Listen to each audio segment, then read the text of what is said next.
Pada pagi hari ini kita bahas tentang tauhid, ya. Kaitannya dengan tasawuf, ya. Tasawuf itu mengenal Allah, ya. Mengenal diri untuk kenal Allah. Tetapi pada akhirnya duduk di tauhid.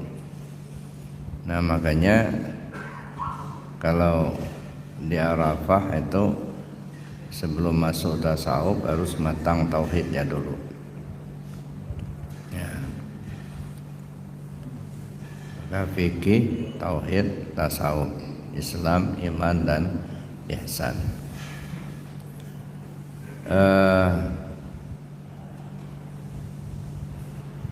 Syekh Abdul Rauf As-Singkili radhiyallahu anhu dalam bukunya Al-Masyi, beliau mengatakan inna awwal wajibin 'alaika tauhidul haq subhanahu wa ta'ala wa tanzihihi mimma la yajuzu 'alaihi bi kalimah la ilaha illallah al-jami'atu li jami'i maratibil tauhidil arba'ah, bahwa sesungguhnya kewajiban pertama untukmu, ya, tauhidul haq subhanahu wa ta'ala, mentauhidkan Allah subhanahu wa ta'ala, wa tanzihihi mimma la yajuzu alaihi, dan membersihkannya dari segala sesuatu yang tak pantas baginya. Dengan apa kita bersihkan? Bi kalimah la ilaha illallah, dengan kalimat la ilaha illallah al-jami'atu li jami'i maratibit tauhidil arba'ah, yang menghimpun 4 martabat tauhid. Jadi yang pertama, kewajiban kita adalah mentauhidkan Allah. Tentu untuk mentauhidkan Allah itu kita perlu mengenalnya. Makanya peran tasawuf itu untuk mengenal Allahnya. Pada akhirnya kan kita mesti duduk di tauhidnya itu. Karena lawan dari tauhid itu syirik. Inna syirka la zulmun azim, syirik itu dosa besar. Inna Allah la yaghfiru an yushraka bihi, Allah tidak akan mengampuni dosa orang yang mempersekutukannya. Nah, jadi tauhid ini yang harus tegak. Makanya Nabi SAW itu mengatakan dalam sebuah riwayat, afdalu ma qultu ana wa nabiyuna min qabli la ilaha illallah, kalimat teragung yang kusampaikan dan disampaikan oleh rasul-rasul sebelum aku itu adalah la ilaha illallah. Artinya semua nabi-nabi itu misinya membawa tauhid. Datang Nabi Adam membawa tauhid, datang Nabi Sis, Nabi Idris, Nabi Sulaiman, sampai ke nabi-nabi yang lain, Nabi Ibrahim, sampai kepada Nabi Musa, Nabi Isa, Nabi kita Muhammad SAW, semuanya misinya membawa tauhid. Nah, ini yang harus tegak. Dan inilah isyarat-isyarat, ya, yang banyak kita temukan di dalam Al-Quran. Salah satu diantaranya adalah cerita tentang Isra Mi'raj. Sebenarnya cerita tentang Isra Mi'raj itu jelas betul itu memberi isyarat petunjuk buat manusia supaya kembali ke Allah. Kalau kita mau perhatikan, ya, peristiwa Isra Mi'raj itu menunjukkan cara kembalinya manusia kepada Allah, cara menghadap Allah. Tapi disinilah kadang-kadang kita lupa mencari petunjuknya. Selalu saja kalau sudah peringatan Isra Mi'raj itu bicaranya sholat aja. Ya. Mulai dari istana sampai ke desa. Kalau sudah peringatan Isra Mi'raj bicaranya endingnya sholat. Jarang kita temukan mana petunjuk Isra Mi'raj itu. Padahal sebenarnya Al-Quran kan petunjuk. Ini yang sering saya kemukakan di tempat yang lain juga. Al-Quran itu diturunkan oleh Allah untuk menjadi petunjuk. Syahrul Ramadan alladzi unzila fihi al-Quran hudal linnas. Al-Quran diturunkan pada bulan Ramadan untuk menjadi petunjuk buat manusia. Karena peristiwa Isra Mi'raj itu tercantum dalam Al-Quran, maka peristiwa Isra Mi'raj itu adalah petunjuk. Nah, cuman ini jarang kita dengar mana petunjuknya. Nah, saya kira ini yang saya perlu untuk kita renungkan Bapak Ibu, supaya kita bisa terapkan dalam hidup kita. Jadi peristiwa-peristiwa yang ada dalam Quran itu bukan hanya sekedar cerita, tapi itu semuanya petunjuk.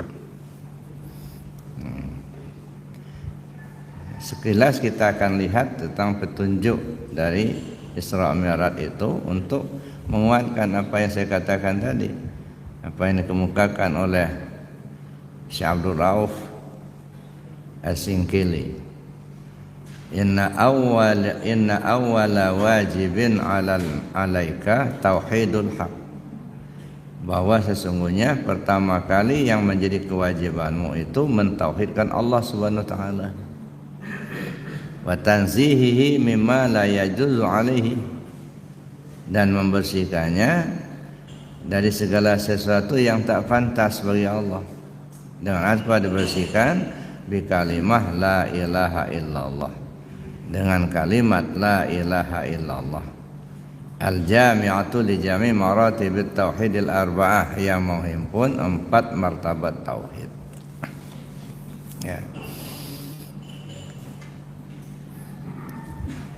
Peristiwa Isra Mi'raj yang saya kemukakan tadi, kalau kita mencari petunjuknya, pertama kita lihat dulu siapa pelakunya itu.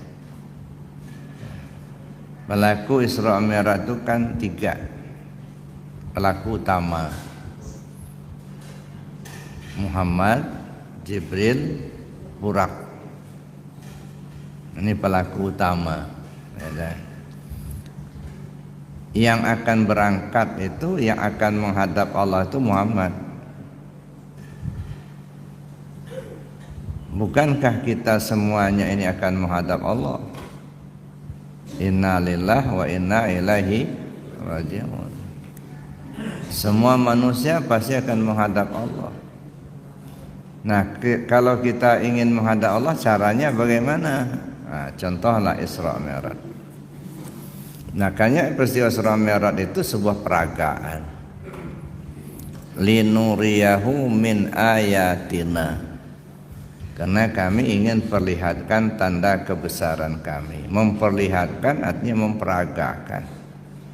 Jadi Isra Mi'raj itu sebuah peragaan untuk dicontoh oleh umat ketika akan menghadap Allah, ketika ingin kembali ke Allah. Yang ingin menghadap Muhammad, nah, kita ini akan menghadap Allah. Apa yang terjadi? Pertama, ketemu Jibril dulu. Nah, siapa Jibril? Pembimbing. Nah, Jibril itu kan membimbing Nabi untuk menghadap Allah dalam peristiwa Isra Mi'raj. Nah kalau begitu berarti kita juga harus ada pembimbing. Ini isyarat. Carilah pembimbing. Ya nggak bisa kita hanya nunggu mati aja, Pak. Ya. Kalau hanya sekedar nunggu mati aja kita, ya, sampai waktunya mati juga. Tapi nyampai nggak kembalinya ke Allah? Sebab tujuan kita di dunia ini ada dua misi. Ada dua misi yang kita lakukan. Yang pertama kita sebagai khalifah Allah.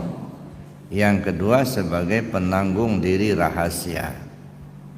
Ini tugas Bapak Ibu. Jadi kita diturun ke dunia ini kan bukan cuma-cuma. Ada misi yang kita bawa.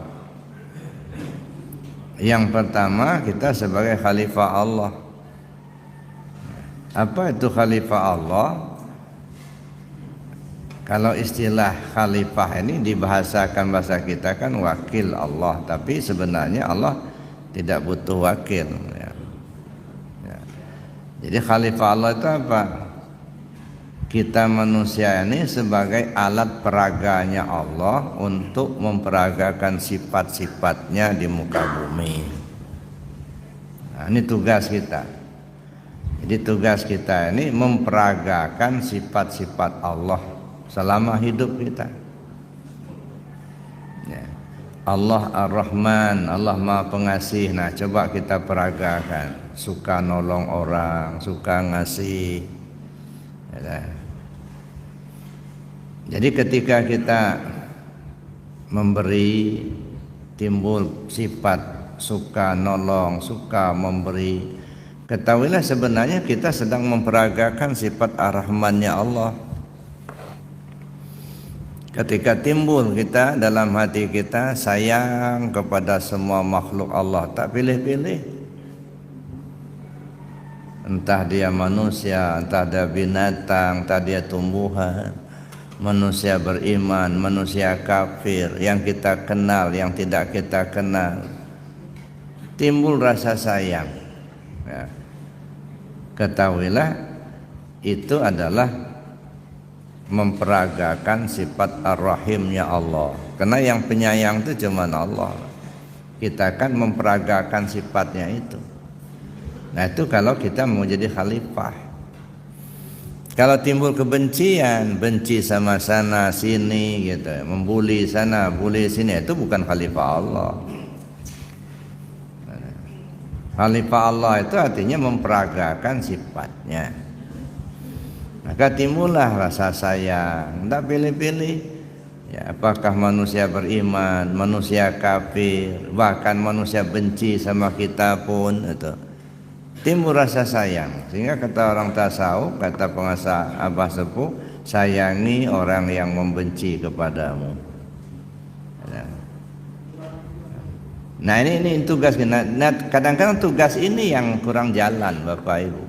Timbul kebencian, ya maaf ya, kadang-kadang di tempat lain gara-gara beda pilih aja udah bertahun-tahun nggak teguran.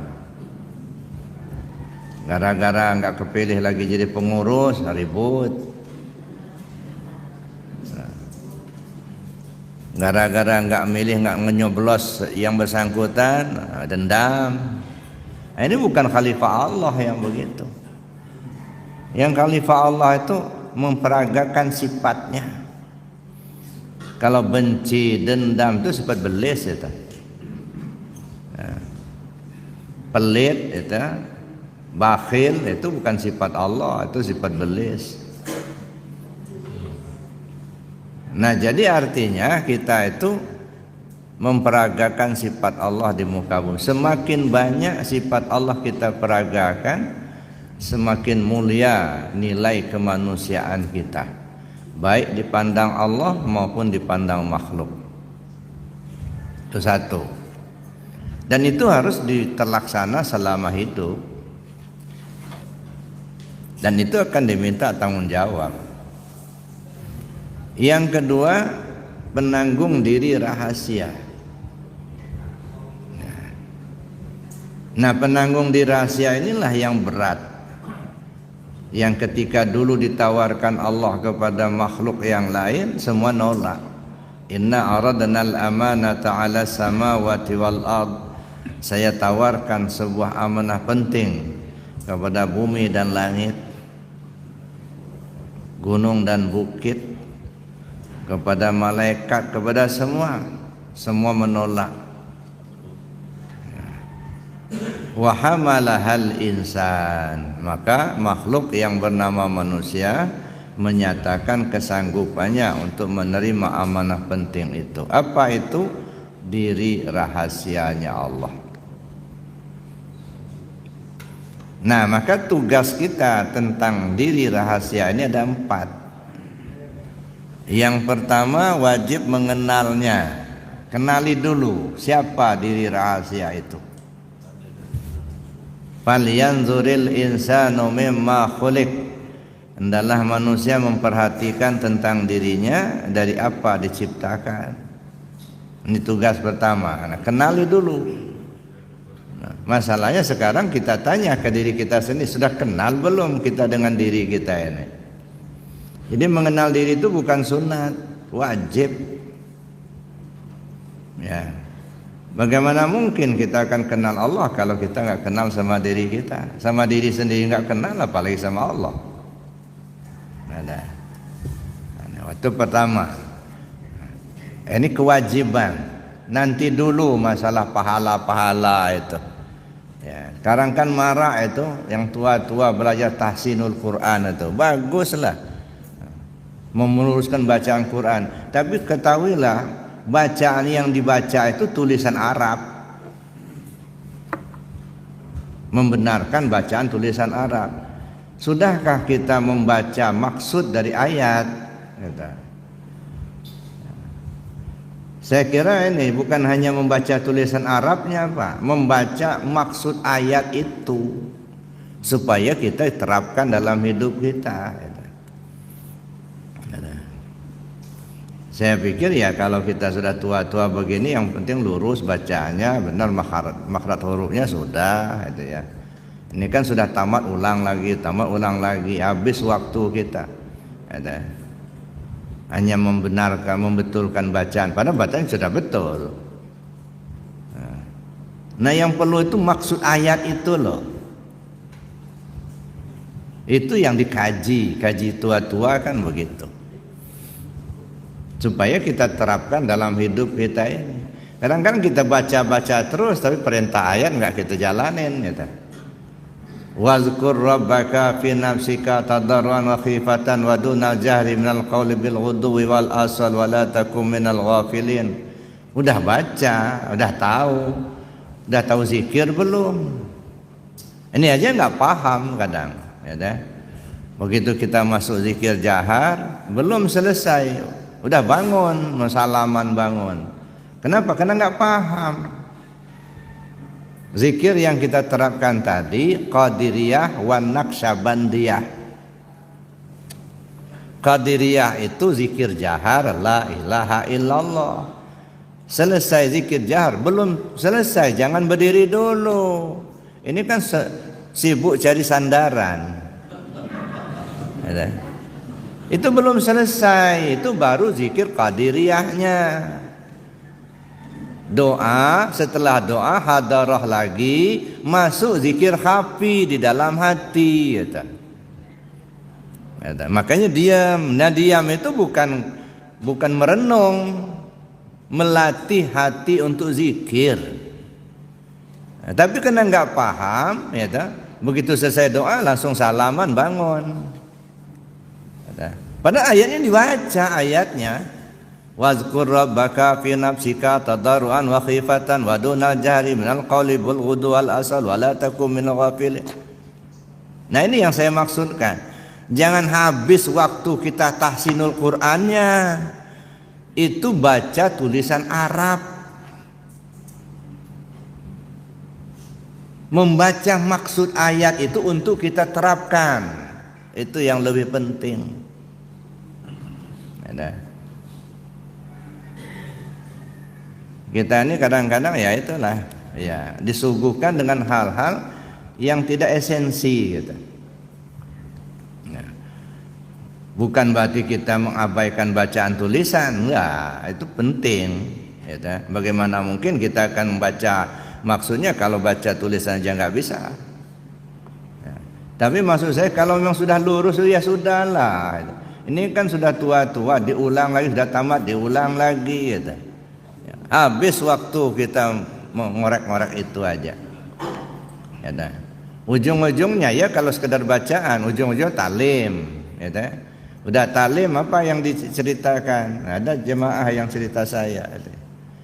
Udahlah baca Quran aja, nggak usah baca hadis. Ya, baca Quran aja, nggak usah baca hadis. Ikuti Quran, nggak usah ikuti hadis. Ujung-ujungnya ingkar sunnah, ini yang berkembang. Nah, jadi aliran ingkar sunnah. Awalnya atasin Quran, ujung-ujungnya menyebarkan ingkar sunnah. Ya, tidak mau berpegang kepada sunnah, pegangnya Quran aja. Kalau sudah nggak berpegang kepada sunnah, gimana kita menerapkan maksud Al-Qur'annya? Coba cari bagaimana cara sholat dalam Al-Qur'an, nggak ketemu, nggak. Sunnah yang menjelaskan itu gitu. Jadi nggak bisa Pak dipisah. Ya, ambil Al-Qur'annya, buang sunnahnya, ya nggak jalan, nggak. Ya, taraktu fikum amraini lan tadillu abada mastamasaktum bihima kitaballah wa sunnata rasulih. Aku tinggalkan pada kalian dua buah petunjuk yang kamu tak akan tersesat selagi berpegang kepada kedua petunjuk itu, yaitu Al-Quran dan Sunnah Rasul. Nah, dua ini nggak bisa Pak ditinggal salah satu. Nah, tapi ada saja kelompok-kelompok yang kadang-kadang menyebarkan ingkar sunnah. Nah, harus waspada Pak, harus hati-hati. Ya. Bapak Ibu yang saya hormati, nah oleh karena itulah ya kita kembali, artinya maksud dari Al-Quran itu yang perlu kita cari. Banyak sekali, ada yang kalau yang berupa perintah jelas Pak, ya, aqimus shalah, kamu wajib dirikan sholat, kan jelas itu. La taqrabuz zina, jangan sekali-kali kamu lakukan perbuatan yang akan mendekatkan zina. Ya, itu jelas. Tapi kalau cerita ya, khabariyah kan banyak, ada Al-Quran yang bersifat khabariyah. Ada cerita Isra Mi'raj, ada cerita Ashabul Kahfi, ada cerita Nabi Musa memukulkan tongkatnya ke batu, ada cerita Nabi Musa membelah laut. Nah, mana petunjuknya itu? Nah, ini yang kadang-kadang nggak ketemu. Kita terbuai dengan ceritanya. Nah, contohnya ketika Nabi Musa alaihissalam bersama pengikutnya ya di satu waktu ya kehabisan air, ya mereka haus mau minum, air nggak ada. Nabi Musa berdoa kepada Allah supaya diturunkan hujan airnya, supaya ada air. Tapi ternyata Allah bukan menurunkan hujan, malah diperintahkan wa fadrib bi'asakal hajar famfajarat min husnata asyarata aina. Ya, pukulkan tongkatmu ke batu itu, dia akan memancarkan 12 mata air. Nah, Nabi Musa mukulkan tongkatnya ke batu. Lalu kemudian keluarlah air, 12 mata air dari batu yang dipukulkan itu. Sehingga kaumnya meminum dari masing-masing, sudah tahu masing-masing mata air mana yang mereka minum. Nah, kejadian benar pada masa itu, ya benar-benar terjadi. Tetapi lagi-lagi cerita itu sudah tercantum di dalam Al-Quran, di mana Allah mengatakan Al-Quran itu petunjuk buat manusia. Berarti cerita memukulkan tongkat ke batu adalah sebuah petunjuk. Mana petunjuknya? Nah, ini yang kadang nggak ketemu juga. Nah, sekarang kita coba mengumpasnya yang satu ini. Ya. Pukulkan tongkatmu ke batu. Mana tongkat? Mana batu? Ya. Tongkat itu alat untuk berdiri. Ibarat orang tua, kalau dia nggak pakai tongkat nggak bisa berdiri. Nah pertanyaannya, yang harus berdiri itu yang mana? Di atas dunia ini yang harus berdiri itu tauhid, Pak. Itu yang harus berdiri. Makanya nabi-nabi diutus oleh Allah untuk menyampaikan tauhid ini. Tauhid ini yang harus berdiri. Ya, mana alatnya? Kalimat tauhid. Apa itu kalimat tauhid? La ilaha illallah. Ini tongkat. Ya. Kemana dipukulkan? Ke batu. Mana batu? Bukan batu karang atau bukan yang untuk pondasi itu, bukan. Summa qasat qulubuhum min ba'di dzalika fahiya kal hijarati aw asaddu qaswah. Kemudian hati mereka keras membatu, bahkan lebih keras lagi dari batu. Ternyata batu keras itu ini, Pak, hati kita ini. Udah dikasih tahu ini zikir la ilaha illallah, perintah Rasul, enggak juga mau. Jaddidu imanakum bikasrati qauli la ilaha illallah. Perbarui imanmu dengan banyak sebut la ilaha illallah, masih nolak juga. Keras. Ya. Wazkur rabbaka fi nafsik tadarruan wa khifatan wa dunal jahri minal qawli bil ghuduwi wal asal wa la takum minal ghafilin. Allah langsung yang perintah, masih lalai juga kita. Hati kita enggak ingat Allah, enggak mau mempelajarinya. Keras. Hayya 'ala shalah, dipanggil untuk salat masih berkeliaran di mana-mana. Yang jualan jojong, yang rapatnya jojong gitu. Udah dipanggil hayya 'ala shalah, ayo salat, masih ngorok juga gitu. Keras. Jadi batu keras itu hati kita inilah, Pak. Ya. Nah, batu yang keras ini wadrib bi'asa kal hajar. Pukulkan tongkatmu ke batu yang keras itu nih. Tongkat tadi la ilaha illallah, batu keras hati. Bagaimana caranya? La ilaha illallah. Pukulkan dengan keras, dengan kuat. Ini kan enggak dipukul kuat. La ilaha illallah, la ilaha illallah. Kapan pecahnya? Ya. Bidarbin syadidin wa sautin qawiyyin. Pukulan dahsyat, suara keras. Itu metode untuk memukulkan tongkat ke batu biar keluar 12 mata air itu. Ya. Kalau sudah keluar 12 mata air, memancar ke mata, memancar ke telinga, memancar ke mulut, ke pikiran, ke tangan, ke kaki gitu. Ya. Pasti orangnya akan baik, Pak. Segar dia minum di 12 mata air itu. Tapi kenapa gersang? Gersang, mulutnya ngomel terus, membuli terus, kan gersang. Karena nggak dapat air, Pak. Ya. Gersang tangannya, bansos saja diambil, duit orang malah dikorupsi.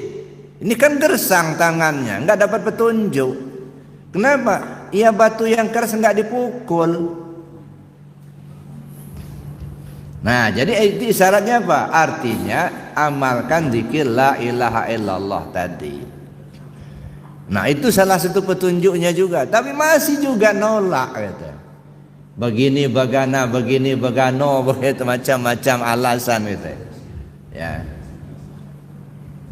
Masya Allah. Maka saya bilang tadi, yang terpenting itu ya bukan hanya membaca tulisan Arabnya, membaca ayatnya. Nah, ini yang agak kurang kita lakukan. Kita baru banyak membaca tulisan Arab, jarang membaca ayatnya, sehingga petunjuknya nggak ketemu gitu. Nah, jadi itu Bapak Ibu. Ya, jadi oleh karena itu ya yang harus berdiri itu adalah tauhid. Tongkatnya la ilaha illallah. Dipukulkan di batu yang keras di hati kita ya. Nah, cara memukulnya gimana caranya? Nah, disinilah perlunya kita belajar kepada yang ahlinya. Nah, bukan hanya sekedar dengar ceramah. Sebab ceramah itu kan motivator ya, inovator, motivator dan stabilisator. Jadi dia memotivasi ya supaya mau mencari. Jadi kalau mencukupkan hanya dengan ceramah nggak cukup, Pak. Nah, yang isi-isi inti-intinya nggak bakal keluar di ceramah, apalagi ceramah ini kan ibarat melihat lautan, Pak. Ya. Orang melihat ceramah ini ibarat melihat lautan. Ketika kita melihat lautan itu, ada yang senangnya main di pantai, orkes, joget-joget di pantai. Paling-paling mandi di pinggir, datang ombak lari, ya gitu kan. Yang banyak ya seperti itu, gitu. Makanya kadang-kadang timbul pesan sponsor, Pak Ustadz nanti ceramahnya yang banyak lawaknya ya. Ini namanya hanya main di pantai, nggak berani ke tengah. Tapi ada orang yang berani berenang sampai ke tengah, atau pakai sampan sampai ke tengah, ketemu ombak yang besar, ketemu pulau-pulau, banyak pengalaman. Tapi seberapa orang sih yang berani berenang sampai ke tengah? Nggak banyak. Yang banyak itu hanya main di pantai. Ada lagi yang berani nyelam sampai ke dasar. Nah, ini lebih sedikit lagi. Begitu nyelam sampai ke dasar, ternyata ketemu terumbu karang yang indah, ketemu lagi ikan hias yang bagus-bagus, Masya Allah, ketemu mutiara yang mahal. Jadi menyelam, semakin dasar kita menyelam, semakin banyak pengalaman yang didapat. Begitulah orang mendengar ceramah. Ada yang betul-betul ingin mengkaji, ingin tahu begitu. Ada yang sekedar hanya mengisi waktu saja dapat bendung sendirian di rumah. Ya, makanya timbullah gimana supaya ketawa-ketawa. Sehingga kalau sudah selesai gimana Pak ceramahnya? Oh hebat, di mana letak hebatnya? Sakit perut saya ketawa. Rupanya membuat orang sakit perut ketawa itu yang penceramah yang hebat. Isinya apa? Nggak tahu isinya apa. Makanya ribuan kali kita dengar ceramah enggak ada perubahan. Iyyaka wad-dhahka fa inna ad-dhahka tumitul qalba. Hindarilah olehmu banyak ketawa karena banyak ketawa membuat hatimu mati. Ceramah banyak ketawa sama aja menyuapin orang tidur, Pak. Habis nasi berpiring-piring enggak ada yang masuk mulut enggak. Ya, makanya ceramah kalau senang ketawa-ketawa terbahak-bahak itu nyuapin orang tidur, nggak masuk enggak. Ya, itu bukan santapan rohani. Ya. Tapi apa itu namanya itu? Ya, dengar lawak lah gitu. Ya. Nah jadi karena itu Bapak Ibu yang saya hormati, nah kita kembali ke sini. Mana petunjuknya? Itu kalimah la ilaha illallah dipukulkan dengan kuat di hati sanubari. Maka selalu kita bawa zikir gitu ya. La ilaha illallah ya. Sudah selesai doa kita diam mengajar hati untuk zikir. Cuman kadang-kadang ketika saya ceramah aja yang zikirnya. Ketika bukan giliran saya nggak ada zikirnya. Saya sering tegaskan, zikir ini bukan milik saya, bukan. Bahkan ada yang lebih lucu lagi, kalau mau zikir ke Arafah aja, di sini masjid umum, bukan tempat zikir. Astaghfirullahaladzim. Wa man azlama mimman mana'a masajidallah ayyuzkara fiha ismuhu wa sa'a fi kharabiha. Manusia mana yang lebih zalim dari orang yang melarang zikir di masjid? dan berusaha untuk meruntuhkannya. Itulah manusia paling zalim, melarang orang zikir di masjid. Wa man azlama mimman mana'a masajidallah an yuzkara fiha ismuhu wa sa'a fi kharabiha. Manusia mana yang lebih zalim dari orang-orang yang melarang zikir di dalam masjid dan berusaha meruntuhkannya. Dia orang zikir enggak boleh, ya dah. Ketika orang enggak boleh zikir, sepi masjidnya, sama aja meruntuhkan masjid. Dia mendatangkan orang supaya banyak pemakmur masjidnya, banyak orang yang sholat, enggak pula bisa. Orang mau zikir meramaikan masjid enggak boleh, dia sendiri enggak bisa mendatangkan supaya ramai masjidnya. Itu melarang orang berzikir dan meruntuhkan masjid. Itulah manusia paling zalim, kata Allah. Nah, ini kan enggak, kadang kalau mau zikir ke Arafah jangan di sini. Sini masjid umum. Astagfirullahaladzim. Nah, ini artinya pikiran-pikiran seperti ini harus kita robah, Pak. Zikir ini kebutuhan semua orang. Maka tapi orang berzikir kan ada tahapan. Ada terpaksa zikir. Nah, ini tahapan pertama nih. Terpaksa zikir. Kenapa terpaksa zikir? Kredit macet, pening mikirin. Gimana cara supaya tenang? Zikir. Itu terpaksa zikir. Utang nggak kebayar, ya. Rumah disita sama bank, atau rumah tangga broken home, cekcok terus, pening kepala, ujung-ujungnya cari ketenangan, belajar zikir. Atau usaha bangkrut. Nah, ini kan terpaksa dia zikir. Kalau nggak begitu dia nggak mau zikir dia. Ya. Nah, sesudah itu baru merasa kewajiban. Setelah dia merasa terpaksa zikir, dia carilah guru, kemudian belajar. Nah, setelah belajar bukan lagi terpaksa tapi merasa satu kewajiban. Nah, ini sudah belajar zikir nih. Nanti kalau nggak diamalkan berdosa. Karena yang namanya wajib itu ma yusabu ala fi'lihi wa yu'aqabu ala tirkihi. Berpahala kalau dikerjakan, berdosa kalau ditinggalkan. Ini kita sudah talqin zikir ini. Kalau nggak dikerjakan berdosa nanti. Ini wajib. Nah, baru sampai ke tingkat merasa kewajiban. Ini masih berat ini, Pak. Sebab orang yang duduk di tingkat kewajiban itu ibarat per ditekan. Ya, per itu ditekan, dia merunduk ke bawah, tapi ada selip sedikit dia loncat. Nah, begitulah orang merasa kewajiban, beban. Ya, waduh, ini kewajiban. Kalau nggak kewajiban nggak maulah. Nanti kalau nggak kerjakan dosa. Ujung-ujungnya dia ngerjakannya, dalam pikirannya hanya dua, dosa, pahala, surga, neraka, itu aja. Kalau nggak dikerjakan nanti berdosa, kalau dikerjakan mudah-mudahan dapat pahala. Kalau sudah dapat pahala masuk surga. Kalau dalam surga banyak bidadari. Nah, baru udah. Nanti kalau nggak dikerjakan masuk neraka. Beban. Ya. Kenapa? Karena menganggap itu baru kewajiban. Tapi sudah lumayan. Tadi sudah terpaksa naik menjadi kewajiban. Sekarang buang, zikir ini bukan kewajiban. Salat itu bukan kewajiban. Puasa bulan Ramadan bukan kewajiban. Naik ke tingkat yang ketiga menjadi kebutuhan.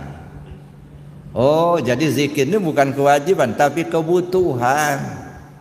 Salat 5 waktu bukan kewajiban tapi kebutuhan. Puasa bulan Ramadan bukan kewajiban tapi kebutuhan. Nah, kita butuh. Kalau sudah naik kepada kebutuhan, sesibuk apapun urusan dunia pasti disisihkan untuk melaksanakannya. Kenapa? Butuh. Sibuk urusan dunia, tapi karena merasa butuh zikir, singkirkan dulu, tinggalkan urusan dunia, laksanakan zikir dulu. Ya dan. Sibuk betul urusan dunia, entah dia pengusaha, entah jadi pejabat, entah apa. Datang waktu sholat, laksanakan sholat dulu. Kenapa? Itu kebutuhan. Jadi jangan dianggap itu satu kewajiban, tapi kebutuhan. Nah, kalau sudah merasa butuh, Pak, ya, namanya orang butuh, selalu berusaha untuk melaksanakan. Ya, nah. Maka saya bilang tadi, zikir bukan kewajiban, tapi kebutuhan. Ibarat makan. Makan itu bukan kewajiban, tapi kebutuhan. Karena kita merasa butuh, kalau perut sudah lapar, walaupun sibuk urusan dunia, tinggalkan dulu, makan dulu. Butuh. Ya, sibuk-sibuk kita ngitung duit, tapi perut lapar, tinggalkan dulu, makan dulu. Sibuk kita urusan kerja di kantor, misalnya, ya, tapi karena perut lapar, tinggalkan dulu, makan dulu.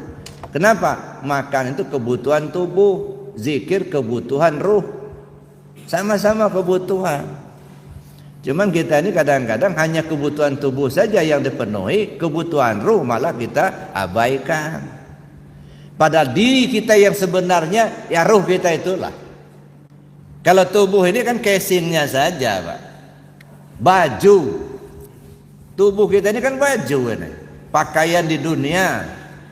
Nanti kalau kita mau pulang, lepasin bajunya, mati kata orang. Nah, jadi mati itu ruh kita meninggalkan tubuh. Jadi yang mati itu tubuh, bukan ruh. Ruh kita hidup, dia tak kenal itu apa itu mati lah. Cuman kita ngurusin tubuh sama ngurusin ruh sama saja ibarat ngurusin anak kandung sama anak tiri, Pak. Kalau anak kandung diurusin baik-baik, anak tiri ditelantarkan. Tubuh kita urus bagus-bagus, ruh kita telantarin.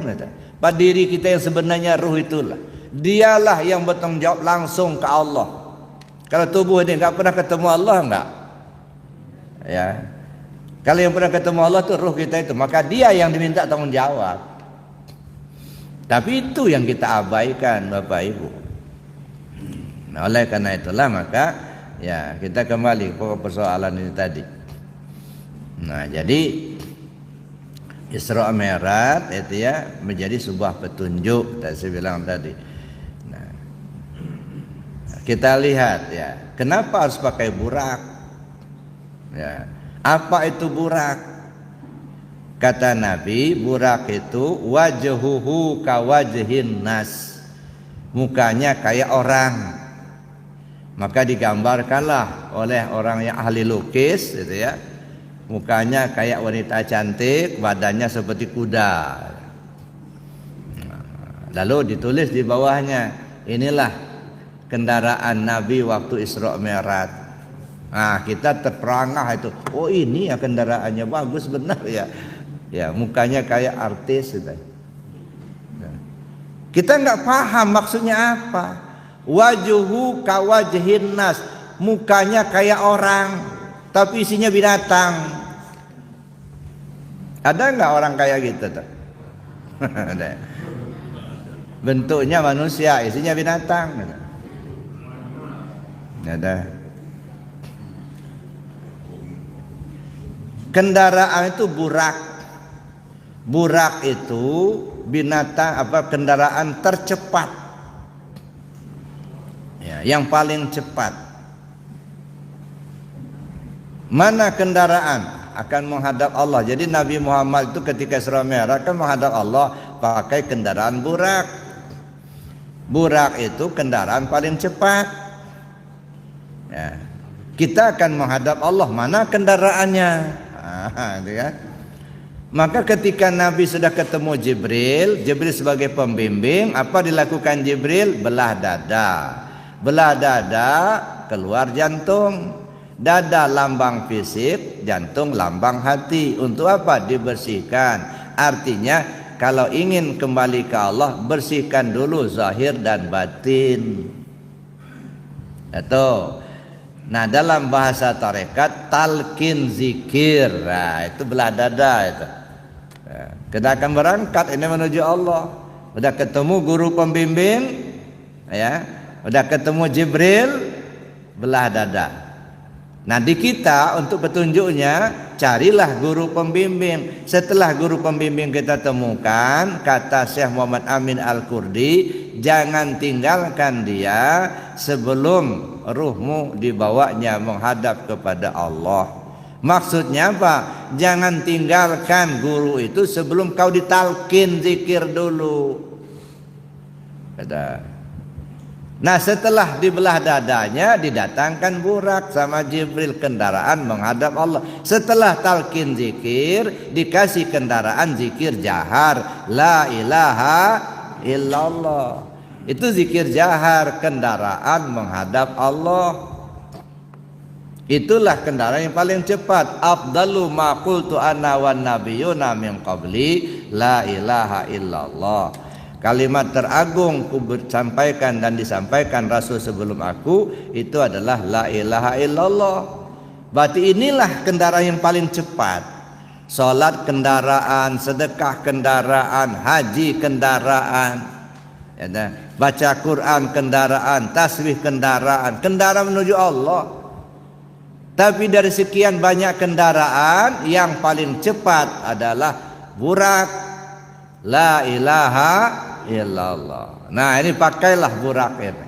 Makanya begitu sudah talqin zikir, amalkan zikir jahar. Itu kendaraan. Cuman di kita ini kadang-kadang ya ada juga udah dikasih burak malah dikandangin. Ya nggak nyampai. Bukannya ditunggangin tapi dikandangin. Ya, udah talqin zikir tapi nggak diamalin. Itu namanya dikandangin buraknya. Ya. Nah, mestinya diamalkan biar cepat sampai. Nah, itu. Lalu sampai di Aqsa ditambatkan buraknya. Sudah. Naiklah ke langit. Pakai apa kendaraannya? Nah, itu zikir dalam hati. Makanya Nabi itu dari haram ke Aqsa, Aqsa baru ke langit. Kenapa harus ke Aqsa dulu? Kata ya. Kenapa enggak dari haram langsung saja menuju Allah gitu? Kan bisa. Ya. Kenapa harus mutar-mutar ke Aqsa dulu? Lagi-lagi Pak, linuriyahu min ayatina. Ini adalah sebuah peragaan. Haram di Mekah, Aqsa di Palestina. Dua-duanya di bumi, bumi itu nyata. Berarti Nabi menempuh perjalanan yang nyata. Nah, kita juga harus begitu, menempuh perjalanan yang nyata. Apa itu? Syariat lahiriah. Nah, itu yang syariat lahiriah, perjalanan dari haram ke Aqsa. Lalu perjalanan Nabi dari Aqsa ke langit, perjalanan ghaib. Yang ghaib itu batin, yang batin itu hakikat. Maka perjalanan hakikat batiniah baru bisa sampai ke Allah. Jadi kalau hanya sekedar syariat saja, enggak masuk ke hakikat, enggak masuk tasawuf, itu sama saja sampai ke Aqsa aja Pak, enggak naik ke langit. Pantas sampai tua enggak khusyuk sholatnya. Kenapa? Ya enggak ketemu. Muter-muter di Aqsa aja. Ada? Enggak bakal khusyuk kalau di syariat Pak. Ada? Nah, jadi kalau mau khusyuk masuk naik ke langit gitu. Pakai perjalanan hakikat batiniah baru bisa. Dan itu kita aplikasikan di dalam sholat. Makanya disebutlah Isra Mi'raj, sholat itu oleh Isra Mi'raj. Kenapa? Karena peristiwa Isra Mi'raj itu teraplikasi di dalam sholat. Coba syariat lahiriah Aqsa, haram ke Aqsa, mana syariat? Ini tubuh ini yang syariat nih. Coba kalau tubuh nggak dibawa apa sah sholatnya? Nah, merenung aja gitu. Ini perjalanan syariat, tubuh dibawa. Ya. Lalu kemudian dari Aqsa ke langit, ghaib, mana ghaib? Ruh kita. Jadi tubuh dan ruh dibawa atau salat. Makanya perangkat salat itu 3 Pak. Tubuh, hati, nyawa, ruh. Ya. Kalau tubuh, khusyuknya tubuh tahu tata cara salat. Ya, syarat rukunnya itu khusyuknya tubuh. Misalnya tahu rukun 13 gitu ya. Mulai dari berdiri, niat berdiri, ruku, i'tidal, sujud, bacaan-bacaannya paham, ngerti kita, hafal bacaannya, sehingga tekun benar kita. Ya. Kemudian dilakukan di awal waktu, menutup aurat, suci dari hadas dan najis, itu mah syariat semua itu. Sehingga kita baca pasti bacaannya tumakninah sempurna, enggak noleh kiri kanan itu ya. Enggak ngegarut-garut ya. Kita sholat tenang, itu khusyuknya tubuh. Nah, khusyuknya hati gimana? Ingat hati kepada Allah. Nah, bagaimana mengingat Allah kalau kita enggak kenal Allah? Bisa kita ingat karena kita tahu, Pak. Kalau nggak tahu gimana ngingatnya? Ya, yang kita tahu cuma nama. Siapa Tuhanmu? Allah. Nama Tuhan itu Allah. Nama itu sebutan. Yang kita ingat bukan nama, yang bernama. Contohnya Pak Rahman, ada. Rahman itu nama. Oh, semalam pagi tadi kita pengajian. Siapa protokolnya? Pak Rahman. Nah, Rahman itu kan nama. Begitu sebut Rahman, oh kebayang kita. Orang yang bernama Pak Rahman itu, Pak Haji Rahman itu orangnya ganteng, hitam manis. Kebayang kan? Nah, itu yang diingat. Nama sebutan. Ingat Allah, kenal Allah jangan enggak, gimana mau ingat? Nah, makanya enggak khusyuk-khusyuk. Walaupun bacanya hafal, terjemahnya tahu, tapi kalau nggak kenal Allah nggak bisa diingat. Nah, di situ pentingnya kita belajar tasawuf, Pak. Jangan diremehkan tasawuf itu. Ya dah. Itu baru hati itu. Ingat hati ke Allah. Nah, sekarang khusyuknya ruh. Khusyuknya ruh itu kita seolah-olah melihat. Nah, anta'budallah ka'annaka tarahu. Kau sembah Allah seolah melihatnya. Sehingga kita lupa dengan diri kita sendiri, yang kita tahu hanya Allah. Nah, jadi 3 perangkat ini. Ya, khusyuknya tubuh, khusyuknya hati, khusyuknya ruh. Nah, kalau tubuh perjalanannya baru haram ke aqsa. Itu syariat. Nah, jadi Bapak Ibu yang saya hormati, itu di antara petunjuk peristiwa Isra Mi'raj itu. Nah, kemudian ada pembimbing teraplikasi di dalam sholat. Yang ngebimbingnya siapa? Akal kita, Pak, ngebimbingnya. Ada dulu orang nggak benar, Pak, ya. Dia mabuk-mabukan, judi, begitu ya, kerja maling. Tapi lalu dia berpikir, ini usia saya semakin tua, ujung-ujungnya mati. Kalau saya begini terus, apa jadinya saya nanti? Nah, terbimbing oleh akalnya ini. Oh, nah akhirnya dia temui Pak Kiai. Pak Kiai, saya mau tanya Pak Kiai, saya ini orang nggak benar Pak Kiai. Kerja saya maling, judi, zina, itu kerja saya Pak Kiai. Tapi saya ini kepingin ibadah. Ya, saya takut juga mau mati Pak Kiai. Boleh enggak kalau saya sholat, ya, tetapi judi, ya, maling, tetap saya kerjakan. Ini kan masih galau ini kan. Tapi pikirnya sudah mulai membimbing ruhnya, membimbing tubuhnya. Ini pembimbing. Kata Pak Kiai, nah, tahu nggak kamu yang nyuruh sholat itu Allah? Ya tahu. Tahu nggak kamu kalau yang menciptakan bumi dan langit ini Allah? Ya tahu. Tahu nggak kamu kalau yang mengatur waktu itu Allah? Ya tahu. Ya, kalau anak menanyakan ke saya, ya boleh-boleh saja, karena bukan saya yang nyuruh, bukan saya yang melarang. Allah kan yang nyuruh salat itu. Iya. Ya dah. Allah kan yang ngelarang judi. Iya.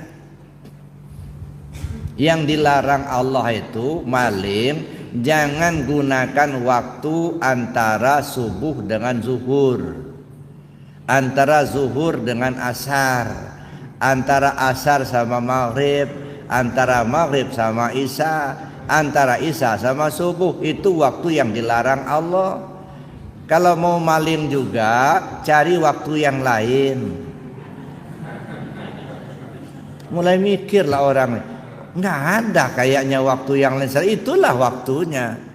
Nah, itu milik Allah. Allah yang ngatur, Allah yang ngelarang judi, Allah yang nyuruh sholat, Allah yang larang maling. Sekarang mikir saja sendiri. Oh iya Pak Kiai, kalau begitu memang nggak ada waktu yang lain. Cuman itulah waktunya. Berarti saya nggak bisa maling Pak Kiai. Nah terus bagaimana kalau judi Pak Kiai? Yang dilarang Allah itu berjudi di atas buminya Allah, di bawah langitnya Allah, karena itu milik dia. Cari tempat lain. Nggak ada pula. Semuanya bumi ini milik Allah, langit Allah yang ciptakan. Mikir, oh kalau begitu nggak ada tempat untuk judi selain bumi ini, berarti itu dilarang ya Pak Kiai. Iya dilarang. Nah terus gimana kalau zina Pak Kiai? Saya ini masih hobi Pak Kiai. Yang dilarang Allah itu menzinai makhluknya, itu saja. Cari makhluk yang lain.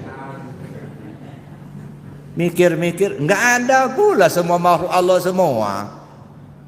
Nah, lalu kalau begitu Pak Kiai, maaf Pak Kiai, insya Allah saya mau tinggalkan semua itu Pak Kiai. Saya mau ikut Pak Kiai, ajarin saya Pak Kiai. Ini namanya terbimbing.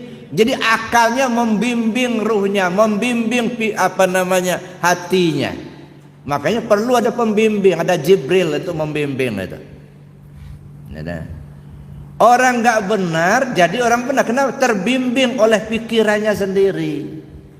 Cuman kita ini nggak ada pembimbing Pak, nggak kita gunakan pembimbing ini. Yang kita pikirin gimana cari duit sebanyak-banyaknya. Gimana duit itu halal apa haram? Nggak ada, nggak kebimbing ke situ. Maka perlu ada pembimbing tadi. Nah ini Bapak Ibu, jadi banyak sekali sebenarnya ya petunjuk-petunjuk dari peristiwa Isra Mi'raj itu. Jadi bukan hanya sekedar sholat. Maka saya bilang tadi Isra Mi'raj teraplikasi di dalam sholat. Nah, pada puncaknya ketemu Allah. Nabi Muhammad ketika Isra Mi'raj ya ketemu Allah. Allah perintahkan sujud. Setelah sujud bangkit. Begitu bangkit apa yang dikatakan Nabi? At-tahiyatu lillah. Nah kalau kita at-tahiyatul mubarakatuh salawatut taibatu lillah, dijawab oleh Allah, assalamu alayka ayyuhan nabiyyu wa rahmatullah wa barakatuh. Dijawab oleh Nabi, assalamu alayna wa ala ibadillahi shalihin. Itu dialog antara Allah dan Muhammad, antara zat dan sifat. Nah pertanyaannya, kita ketika sholat ketemu Allah apa tidak gitu? Ini mesti ketemu Pak, karena Nabi membaca itu ketika ketemu Allah, baru berisi sholatnya itu gitu. Jadi bukan hanya ngulang hafalan. Kita kan ngulang hafalan, tahiyatul mubarakatuh salawatut taibatu lillah, assalamu alayka ayuhan nabi wa rahmatullah wa barakatuh. Udah hafal betul, diulang-ulang. Ketemu Allah enggak ketika ngomong itu? Nah ini makanya saya katakan ya peristiwa Isra Mi'raj itu teraplikasi di dalam sholat. Maka disebutlah sholat itu oleh Isra Mi'raj. Mudah-mudahan kita diberi petunjuk oleh Allah Subhanahu wa taala. Amin. Allahumma amin. Baik Bapak Ibu, saya kira demikian materinya. Terima kasih. Assalamualaikum warahmatullahi wabarakatuh.